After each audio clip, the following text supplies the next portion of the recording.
Looks like we are up and running. So I'd like to welcome everybody to Building Apps for Impact. I'm Valerie Lockhart with Code Savvy, and today we're going to be talking about some of our programs and talking with some of the students that participate in those programs, particularly around learning app development. So just wanted to say hello to everybody. Thank you for tuning in.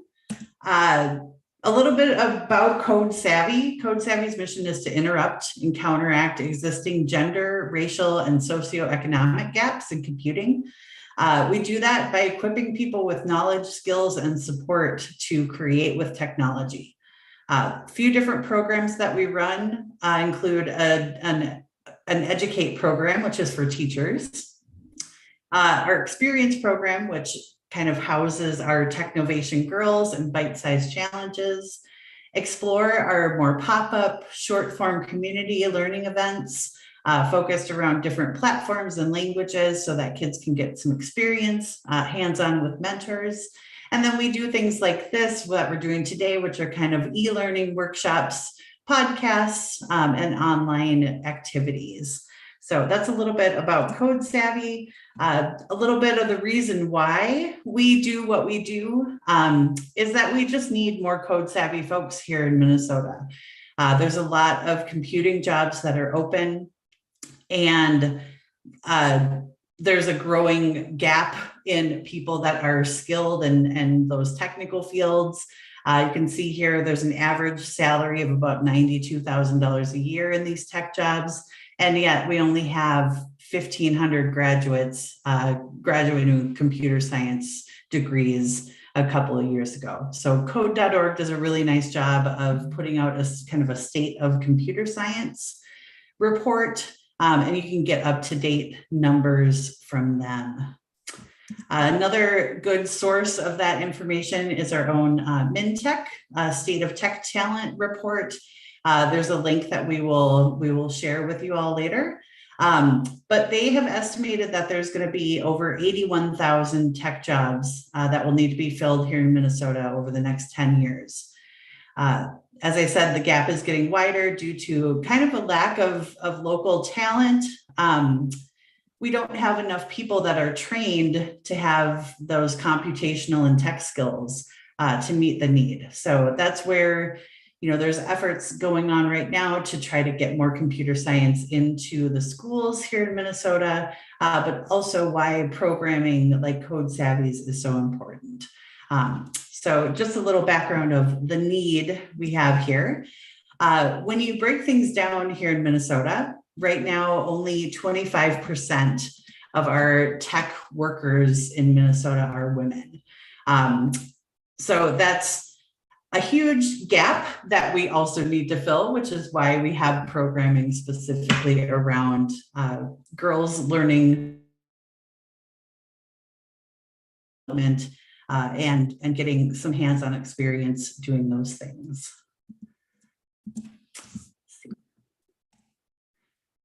We have seen recently some statistics that have come out, some reports. I think it was the University of Houston did some studies that showed that girls and boys are both equally interested in tech until about the age of 8 or around 3rd grade. That is when things tend to change a little bit for the girls. Social pressure kicks in. There's more negative stereotypes about tech and it not being cool. And so there's a lot of reasons why around that age, girls tend to go elsewhere or kind of fall off of their interest or their confidence levels in tech. We've seen this pretty regularly in our programming. We were doing an event last year down in southern Minnesota, and we were tabling and we had some interactive things that were going on. And we had a girl that came up and she was really excited about it and was asking lots of really good questions. really having fun. And then a group of her friends came up, and immediately it was like, oh, this is lame. And her whole demeanor changed. She changed her whole attitude about it. And she ended up walking away with them saying, oh, it's lame. So it's really important to counteract those social pressures and to show that, tech is fun and that it's a good thing to learn and that it's not lame. So that's one thing that we try to do with our Technovation program. So a little bit more about Technovation before we start hearing about that directly. It's a 12-week program that teaches app development, UX, pitching, and it can either be a mobile application or an AI technology. So the girls form teams and then they work together to build technology around a problem that they've identified in the community. It is a global competition and there are opportunities to advance your skills year over year. So it's very entrepreneurship focused and digital business focused. So the girls could start an app when they're beginners, say like 8 or 9 years old. They could then grow that app over the course of their high school program.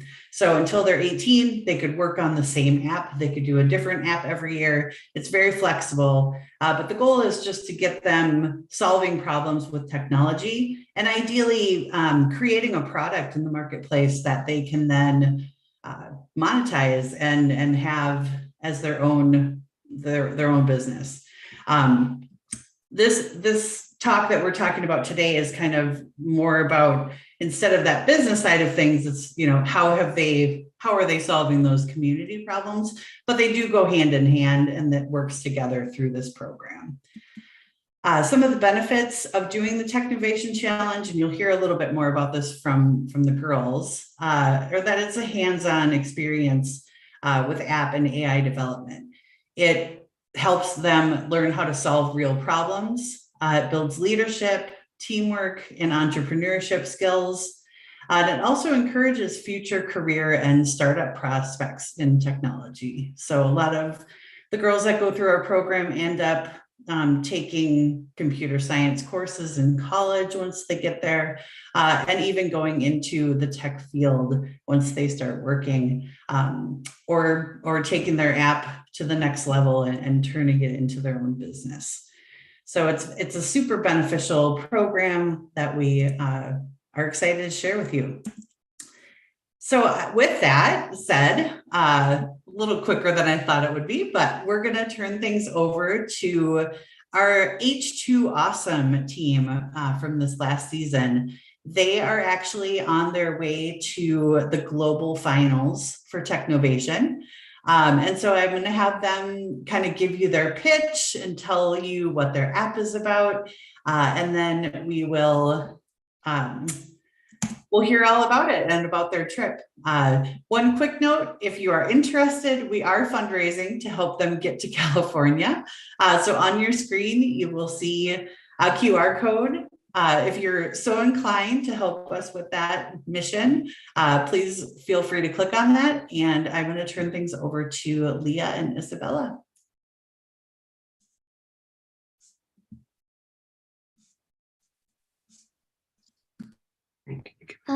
I need to share my screen and I can't with someone else sharing, so okay, thanks.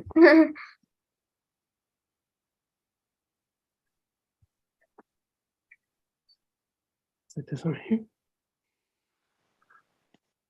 One second here.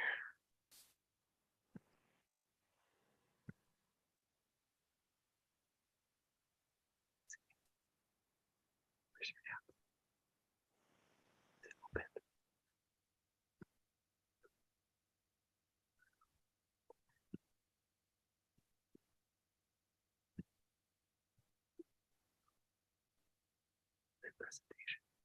Okay, can everyone see? Okay. Yep, we can see. Do you eat, drink, or breathe? Well, if you say yes to any of those, You're consuming then you're do you eat, drink, or breathe? Well, if you say yes to any of those, then you're consuming at least half a pound of microplastics every single year or 40 pounds in a lifetime. Microplastics absorb toxic chemicals like PFAS that can lead to cancer and other serious health issues. Microplastics are often found in everyday products like sunscreen, laundry detergent, and clothing. If we don't do anything about this serious problem, the numbers will only increase.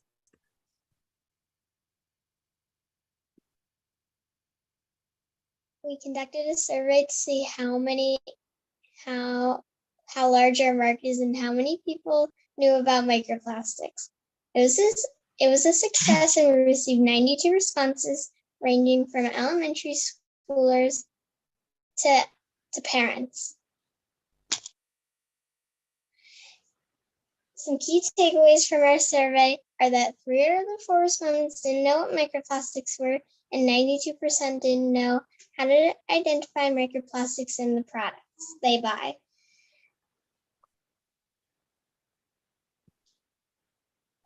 The coolest feature on our app is the barcode scanner. And the user can scan the product and Enviro will filter through our database to find a UBC barcode match. At first, we wanted to use an API, but we could not find any that satisfied our needs. This is why we decided to make our own database. According to our survey, many respondents wanted to know if their clothing had microplastics. Enviro can identify over 30 different microplastics in clothing. Additionally, Enviro has a game. Users can learn more about common microplastics while having a fun and educational time. Also, this motivates the user to continue using our app. Once the user is finished playing the game, they can go to the shop and buy cute clothes for their pet turtle. Fun fact, all of our characters are hand-drawn and designed by us. Currently, there are only 2 main apps that work to tackle the issue of microplastics. However, these apps only focus on microplastics in cosmetics and personal care. We focus on cosmetics, personal care, clothing, and laundry detergent. In fact, laundry detergent clothing is one of the worst producers of these microplastics, which makes it super critical to solving the problem. In the future, we hope to have a feature where Enviro can recommend alternative products that don't contain microplastics, and have a feature where AI can calculate how many microplastics would be released into the environment if a user were to purchase this product. Some challenges that we had to do is make a massive database with over 50 UBC barcodes, product names, and had to become experts on identifying which products and clothing contain microplastics. We see Enviro becoming a household name in making the best shopping decisions and helping our earth and people.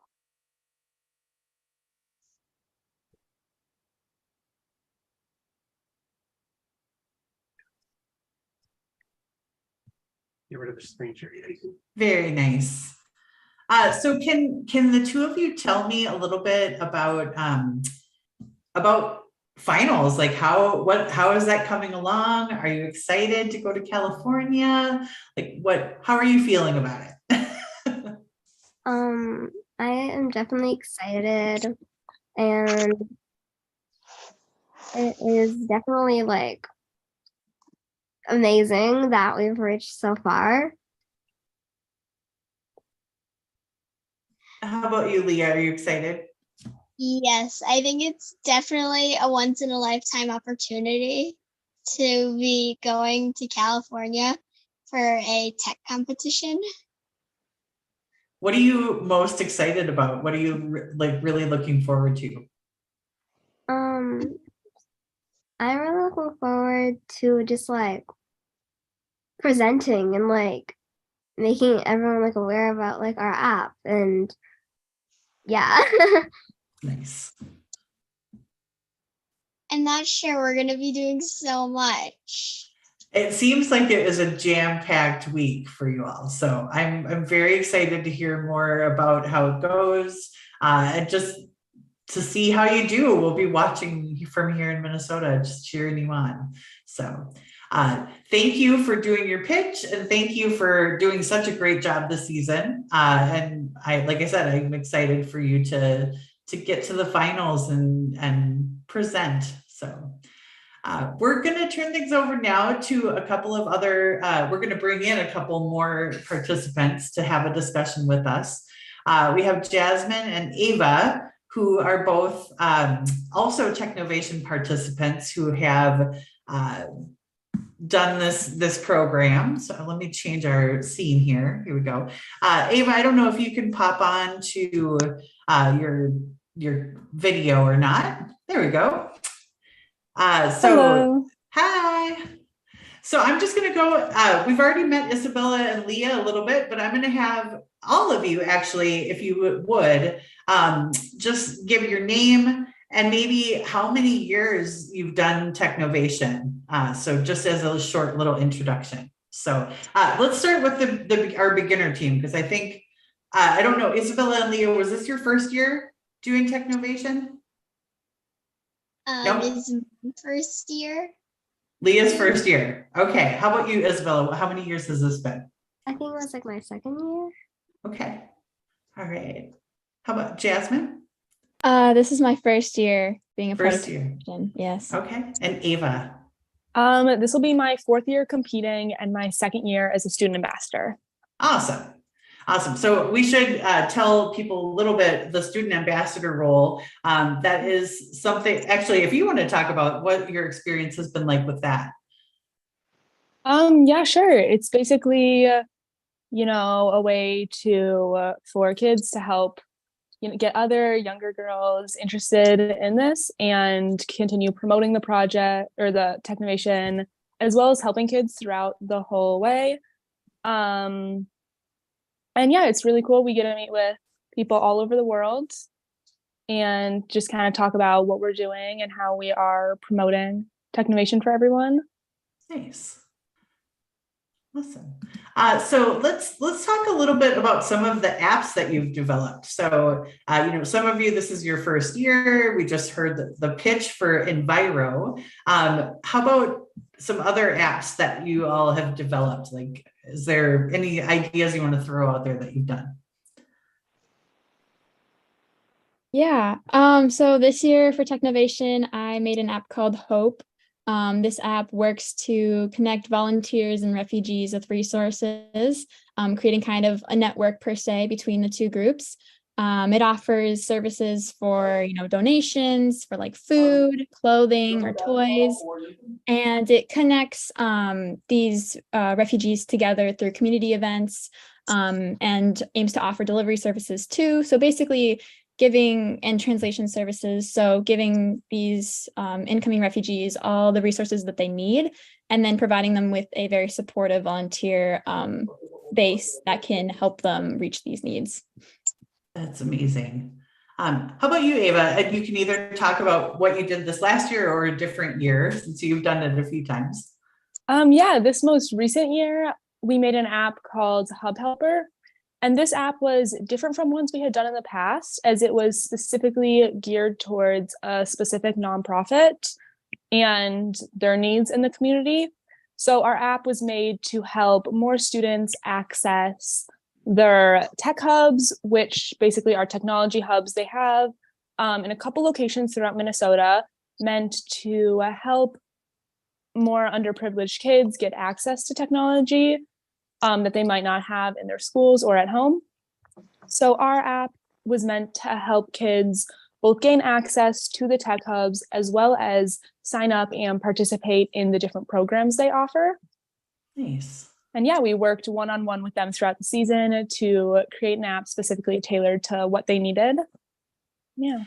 I'm curious how different it might have been for you this year versus years in the past, where you've kind of come up with your own ideas versus I mean, this year essentially you worked with a client to create Yeah. a scope and go through that route. So can you talk a little bit about what that difference was like in this season? Yeah, it was definitely a very different experience than kind of what we had done in the past. We ended up having to find a new program to code on as well and kind of learn a whole different coding language, which took a while, but we kind of got the hang of it. And then it also was kind of just a lot of double checking your work with them, kind of getting their opinion on what their needs were, and then figuring out how to incorporate that in to our design. And I kind of expected it. Well, originally when we got into it, I expected it to kind of take a lot of, I guess, the creativity out of the process. But I found it really didn't. We still had a lot of creative freedom over things. It was just figuring out how to work their needs into an Yeah. app in the best way possible. Yeah, that makes sense. And it's really a great experience of really listening to the user and figuring out what their needs are so you can help them solve that problem, right? Yeah, definitely. Awesome. Well, nice job with that too. And I was super impressed that you kind of on the fly learned a whole new programming language to get it done. So that's kudos to you for Of course. doing Yeah. things that people in business have some problems doing sometimes. Yeah. It was a lot of YouTube tutorials. Yes, I bet. So what were, I'm going to throw this question over to our Enviro app inventors. Can you tell me about some of the challenges that you encountered in creating your app this year?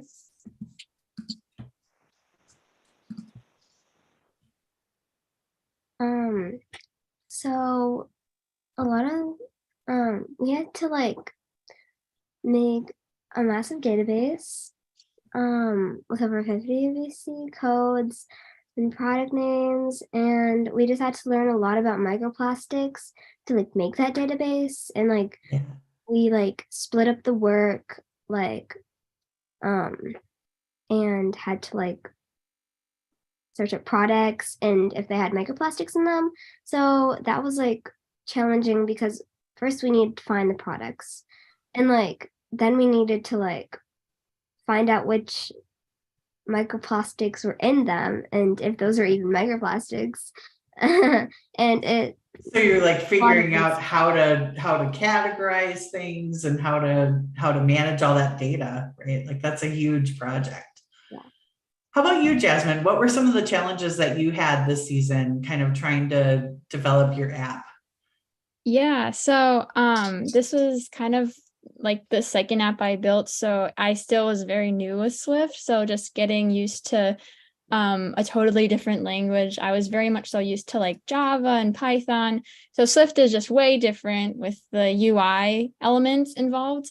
So getting used to that. And then there were a lot of just like having to learn about like databases in the background and getting permission to do that. Honestly, like even with just like the technology I had provided and just learning about all these different features. And since I was the only person on my team, I had to reach out to teachers in my school and kind of find time to meet with them and work through my app and hopefully, you know, like help me either troubleshoot or think of ways to navigate around an issue. So a lot of that like individual work and having to really take initiative was one of the challenges I faced. Yeah. Yeah, it's hard enough to do it with a team of people, but when you're the only one, that gets even rougher. So congratulations on doing such a great job with that. Thank you. Let's see, Ava, how has participating in the program and as an ambassador kind of impacted your interest in tech or in entrepreneurship? Has it changed how you feel about those things at all? Yeah, I would say for me, it definitely changed them a lot. I kind of related to a lot of what you guys were saying in the presentation, whereas you get into that upper elementary school, middle school kind of time, technology gets to be like a little weird or not as cool anymore. But I found being able to connect with other girls who shared similar interests, as well as being able to see the like women in the industry who are like currently working on it, it helped me a lot gain, I guess, confidence in myself and where I could go. And definitely increased, it made me like see a lot more of the creative side of coding, where it's not just like plugging numbers into a computer. Yeah, and it definitely helped me get much more interested in technology and computer science as a whole. Awesome. How about for our beginner team? Is there anything that changed for you and your kind of ideas around tech, or by doing the Technovation Challenge? Are you feeling different about it at all? How about Leah? I'm going to pick on you for a second.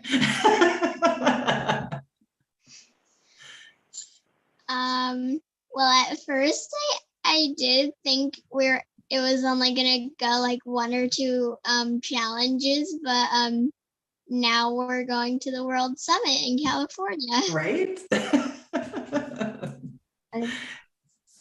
I Isabella, has it changed your opinions about technology at all? I definitely agree with Leah. I didn't know that we could even come this far because like originally this app was just like, I was like, I don't know, is it like really that good?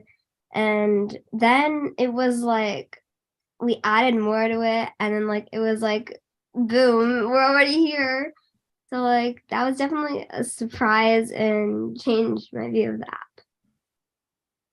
Awesome. So it made you realize that your project was a bigger deal than you thought it might be. Yeah. How about you, Jasmine? Has it changed your attitude at all about technology, or changed maybe your ideas about entrepreneurship at all? Yeah, I would say I've been very passionate and curious about just technology in general.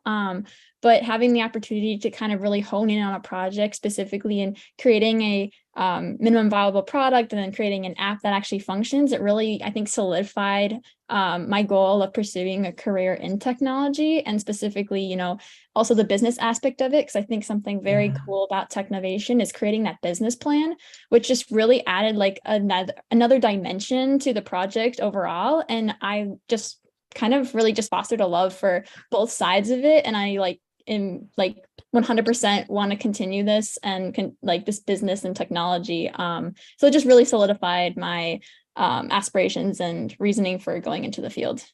That's awesome. That's really good to hear. So I know all of you you worked on this certain app this year. Do you have any future plans for your app? Like any additional goals that have come up or things that you want to continue building on? Can you talk a little bit about what, iterations look like coming up for your projects, if there are any? I'll throw it out to anybody. Yeah, I can go for this one. We are still in the process of getting our app published, and we hope to make it functional within Smart North and the tech hubs, as well as just, continuing updating it to best fit their needs and help out the kids as much as we can. But we've also talked about a bit in the past, kind of bringing back some of our past apps that we started in Technovation, and trying to get those up and running and publishing those as well. Just you could have a whole suite of apps on the store. you'd be producing all sorts of goodness. How about you all? Any iterations that you're thinking of already? Yeah, I'm looking to continue expanding on my app. I definitely want to add potentially kind of look into the AI aspect of it. I have a feature on my app that kind of looks at translation, and that would be connecting you with a volunteer to help you with that translation. But I think adding a next level to the app would be making it more AI based, and being able to kind of real-time translate either like signs or documents or paperwork. So kind of, I feel like that would get me to the next level and kind of really dig into AI. It's such a hot topic right now. So just really getting to explore with that and having a new reason to continue working on my app. I think that's definitely like the path I want to take. That would be awesome. Yeah, and it's such a good, I mean, it's getting to be such a robust technology that's so accessible. It'll be easier and easier for us to put AI in our tech in our applications as we go. How about you, ladies? I know you've been swirling with kind of presenting about your app and talking about it so much, but are there any ideas that you might have for things that you'd want to do next or like add to it? Yes. Two things that we want to add is definitely like using AI in our app to like see how much microplastics would be added to the environment if the user were to purchase the product, so that they'd be like aware of like, oh my gosh, like this is how much they're going to be produced. And another one is like if your scanner product has like microplastics, then they'll give them alternative products so that they know what to buy next and something that's a great similar to that, idea. so that they can have like a Yeah, that's a great idea. And they could also, that could be a way that you could monetize your app too, right? You could have brands pay you to advertise their microplastic free goods in your store. just throwing that idea out there. So we did get a question on our chat for you all. Emily is wondering, for all of you, are there any areas of tech that you haven't yet explored or learned about yet that you're hoping to work with more? Or are there any kinds of tech you are hoping to start using? So maybe like next, what's next on your tech in exploration?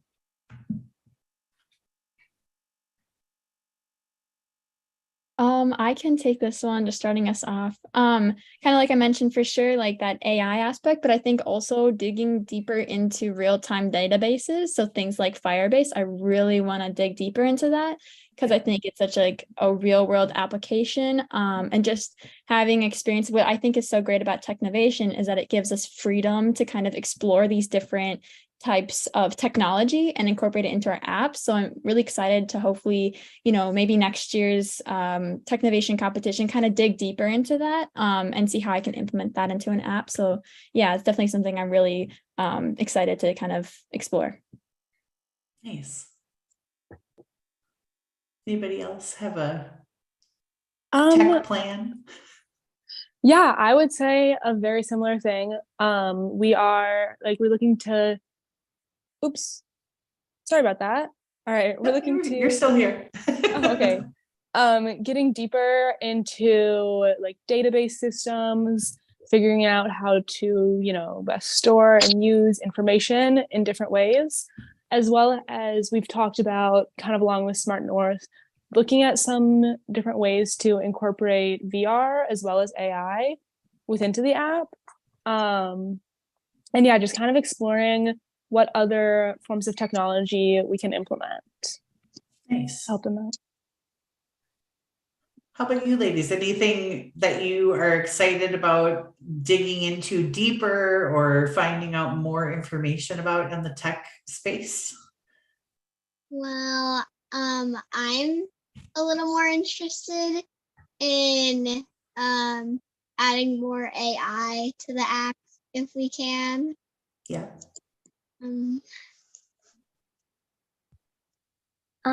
I agree. I also really want to add some more AI because I feel like that's the most like exciting part of the app. It's like that's like what everyone wants to see, I think. It's a very hot topic right now. It's very buzzworthy, which I mean, it's earned it, right? There's people doing incredible things with AI and VR. To your point, Eva, there's some really exciting things happening in kind of the web VR space. There's a local company called REM5 that has a really cool experience now online. It's a metaverse experience that you don't have to have any kind of goggles or anything for. It's all in the browser.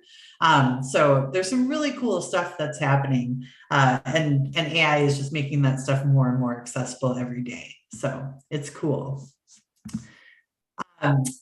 So my final question for you all is just if you're planning on participating again in the Technovation Challenge this upcoming season. Yes. Yes, Definitely. good. It was really fun and definitely did a boost on my confidence. Awesome. It was also like really fun and like it was very like it taught me that tech can like make a difference and like coding can make a difference. Nice. Yeah, I agree with Isabella. This was so fun, and I would love to do this again. Wouldn't it be cool if you could get to the global finals again with your next app? Yes, I love it. Bye. How about you, Jasmine, Ava? Are you planning on doing the challenge again this year? Yeah, I definitely am. I've been doing it for several years now. And I just really love it. Along with like me and my team, we've just found great ways to work together, work with people in our community. And yeah, it's just a really fun program that I'm definitely excited to do for as long as I can. Nice. Yeah, I'm on the same boat. I definitely want to participate again next year. I feel like Technovation has given me an excuse to kind of really dig deep into app development, which has been something on my radar for a long time. And it helps me put aside with the timelines to put aside time to really work on that app, and it motivates me to continue just exploring technology and coding and just keep learning every single day. So I'm already super excited brainstorming apps for next season, and I can't wait to get into it. Hey, that's awesome. We do have another question from our viewers here. This is another question for everybody. How do you view the future of AI? They said there are so many millennial plus generations that are cautious of the AI future, but I'm curious what the young generation thinks.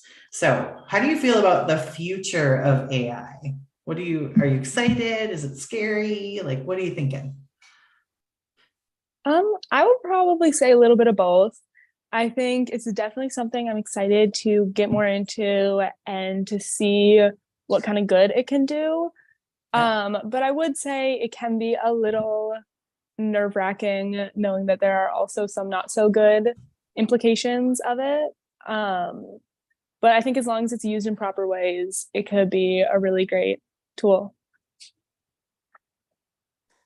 Yeah, I'm on the same boat, kind of. I am super excited with all the amazing things that people are learning how to do with AI and how we can really help our society as a whole with AI and streamline processes. I think it's great that we're kind of at a pivotal moment in a lot of schools, especially to kind of view AI not as an enemy, but as a helper in the process of, let's say, just like, editing papers or just throwing out ideas in a ethical way, of course. And I think, I don't know, I'm really excited even even though that there are those negative implications. I think it's going to be really interesting to see how we adapt with that and just the whole realm of AI ethics. I'm truly excited. And I think that's definitely something I'm really following along with and, researching about, and just truly fascinating. Just both sides of the conversation and how we're going to adapt as a society together with this new technology. Yeah, 100% agreed. It's exciting. So Leah, Isabella, is there any perspective that you have on AI that you want to share?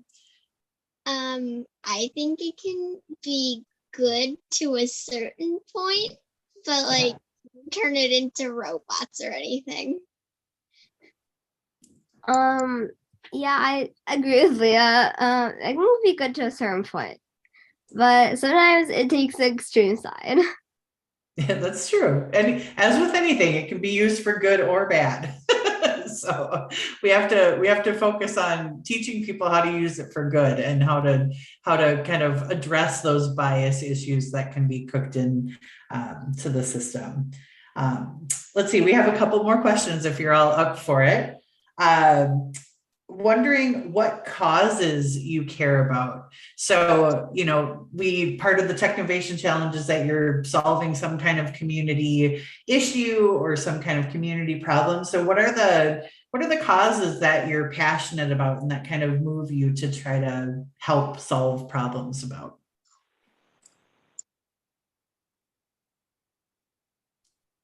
Yeah, I can start on this one.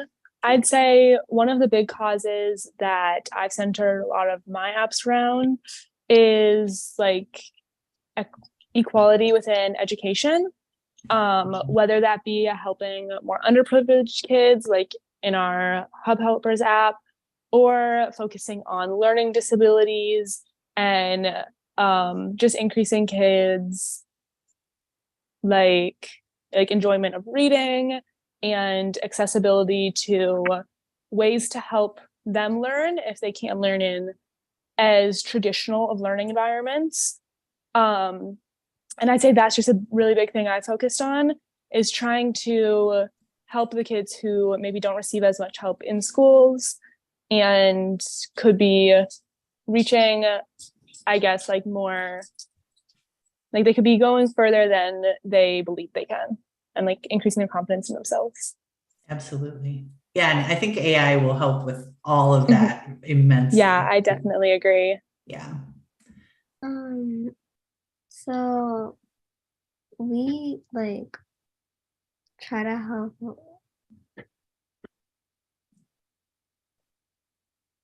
Well, try to do what? Sorry.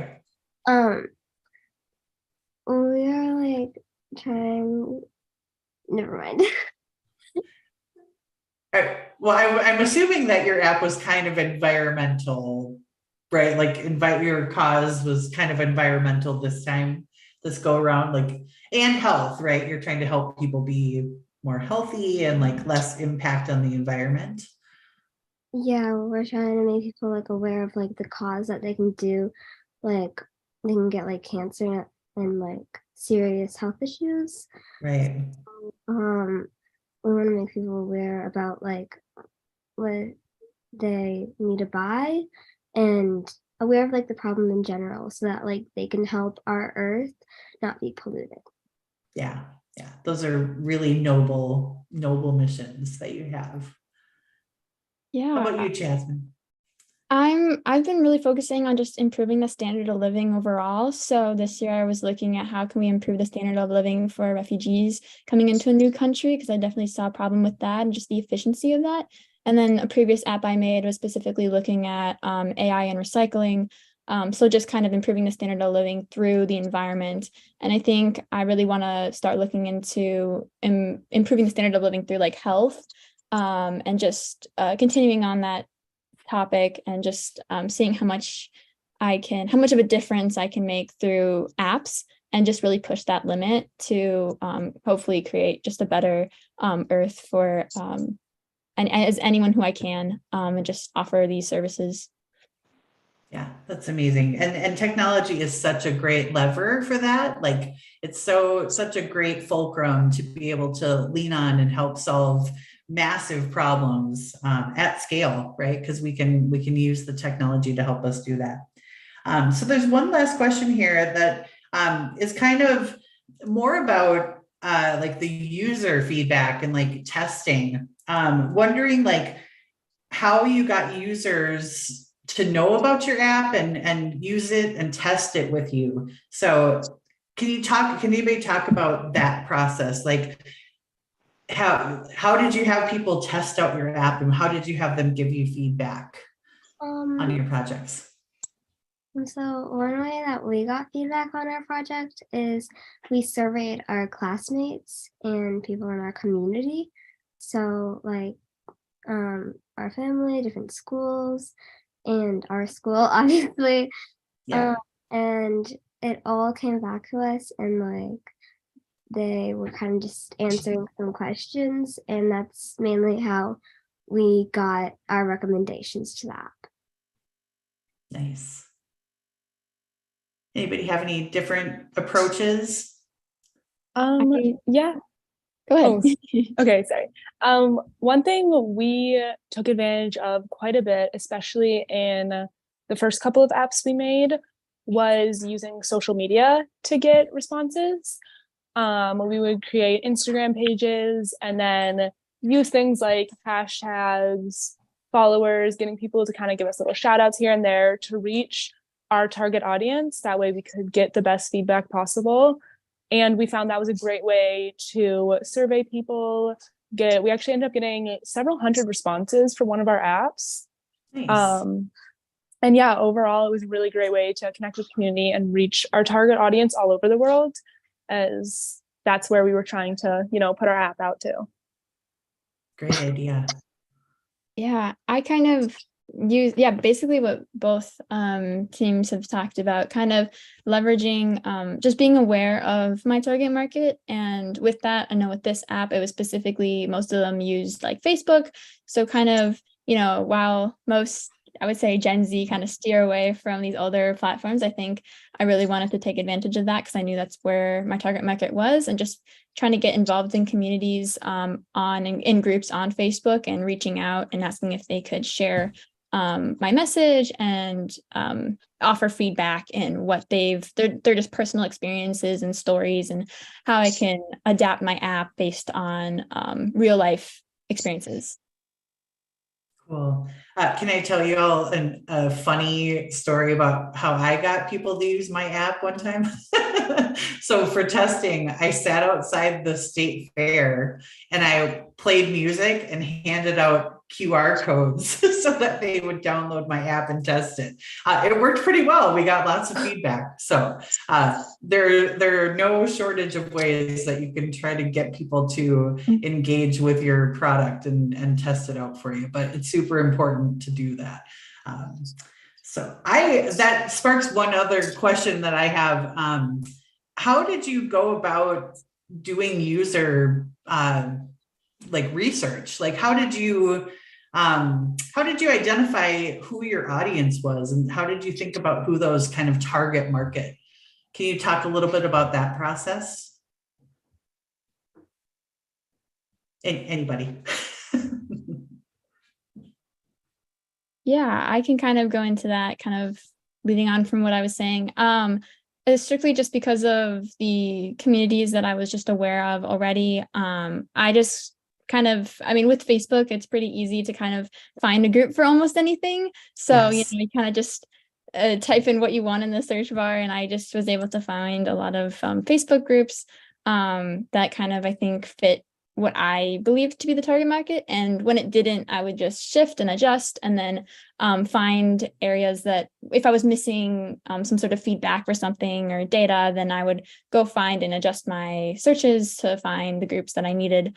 So I think that searchability of groups of people that are already collected into one group kind of really helped this process and reaching the people that I needed. Yeah, that's really good.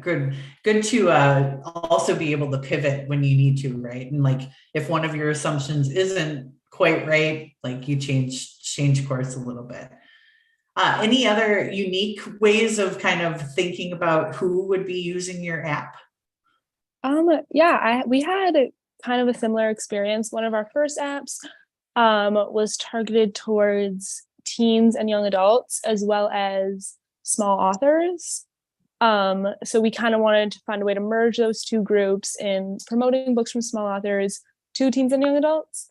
And then for that, a big way we did it was again through social media, and then using kind of searching through what kind of hashtags or what people were searching to get our app to pop up on as many people's pages as possible. As well as then we also reached out to a significant amount of authors and kind of talked to them about what we were working on. And a lot of them were willing to help us kind of both promoting our app as well as us working to help promote their books and incorporate that within our app, which was a really good way for us to find kind of a bigger audience. But yeah. Yeah, that's awesome. How about you for Enviro? How did you determine who would be the users of your app? How did you research that? Or did you just assume that everybody will want to use it? Well, the the users, the user market is like kind of anybody that cares about microplastics. So The main focus was like around the people who want to save the environment. Yeah. And yeah. Like for the people who like cared, like Leah said, and for the people who like wanted to help our environment and make lives better.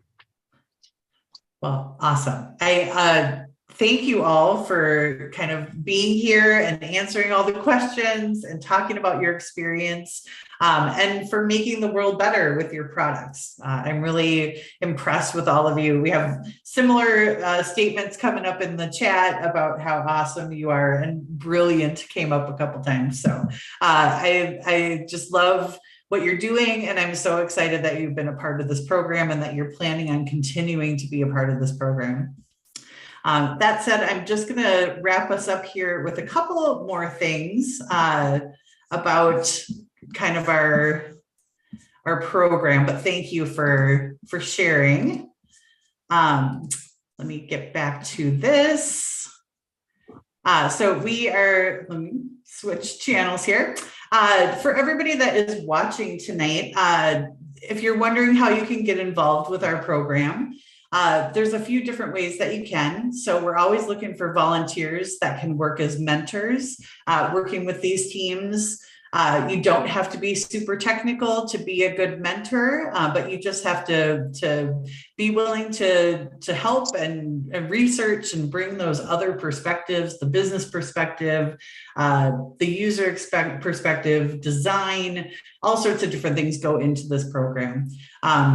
Another way that you can help is by volunteering as a judge. We have our competition in May, and we need people for that day to kind of sift through the pitches and hear them and score them and help us find our winners.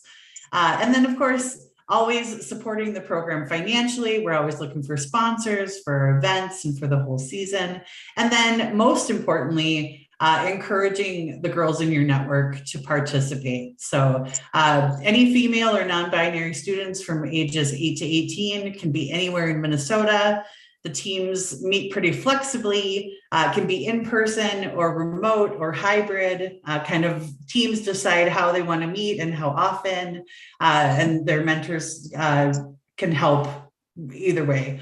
And they don't, like I said, don't have to be super technical to help, just help guide through the curricula. And it's very robust and very user friendly. And you might learn something along the way right along with the girls. So our registration opens this next season on the 11th of October. So that's coming up pretty quick. But in the meantime, if you want, you can sign up for our newsletter and shoot us emails. We're always around, and we're getting ready for our next season. So thank you all for being here today. And thank you, ladies, for being here and talking about your experience. And I hope you all have a really good evening. Thank you. Right. Well, Bye. Thank you. Bye. Thank you.